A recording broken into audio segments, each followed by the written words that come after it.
A grieving family may have to take tributes off the grave of a loved one as a council decides whether to enforce rules at a cemetery.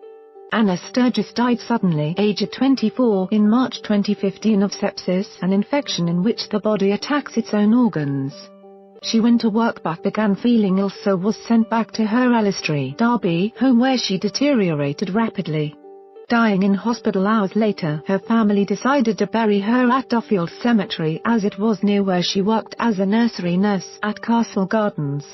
Anna's brother Toby said they picked the cemetery in Duffield as her final place of rest for this reason and because, having looked around, they could see it was a less formal environment where people could personalise graves with tributes.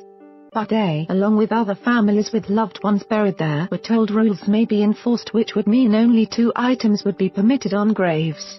This would mean the removal of some memorials which were placed in tribute to Anna from friends, family, and colleagues who still visit her final resting place on a regular basis. Mr. Sturgess, who was brought up in Kilburn with Anna but now lives in Belper, wrote a letter to Duffield Parish Council after he heard about the changes which are under consideration. "I don't think you understand how difficult it is to not only have to lay to rest your 24-year-old sister so unexpectedly, but then to be told the place you have chosen to lay her to rest is then being restricted is quite frankly disgusting," he wrote.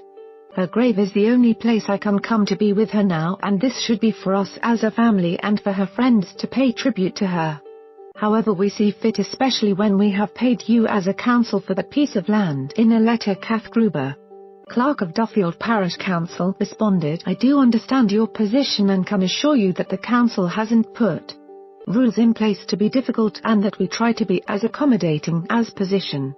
The regulations regarding tributes on graves are agreed by the council's cemetery committee and they have been in place for a long time.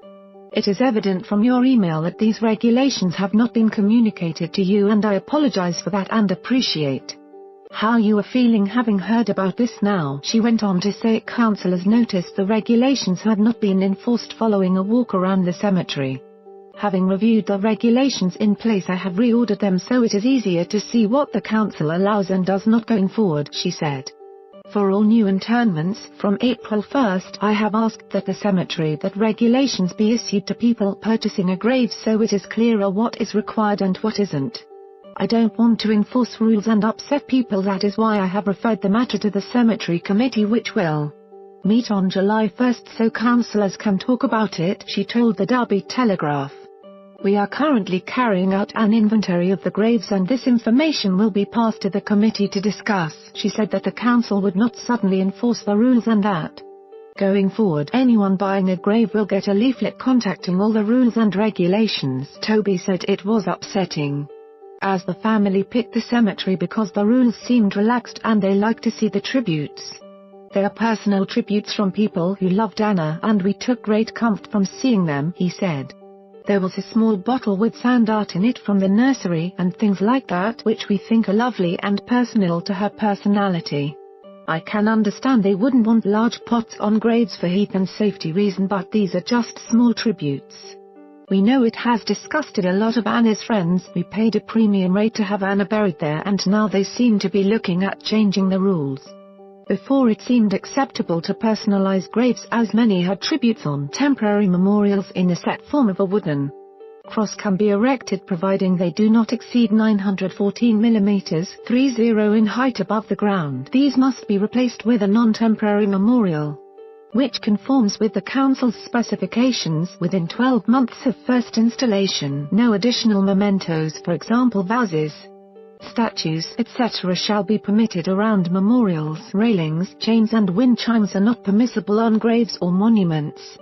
No monument or fences constructed of plastic, wood, glass, ferrous metals or tiles are permitted. No fencing, stone or log surrounds, curb sets or gravel, glass, slate, chippings, trees or large shrubs will be allowed on graves apart from the refixing of existing fixtures. The council reserves the right to remove any of the above if, in their opinion, it is necessary to do so. Photographic plaques of an approved size and material may be affixed to monuments.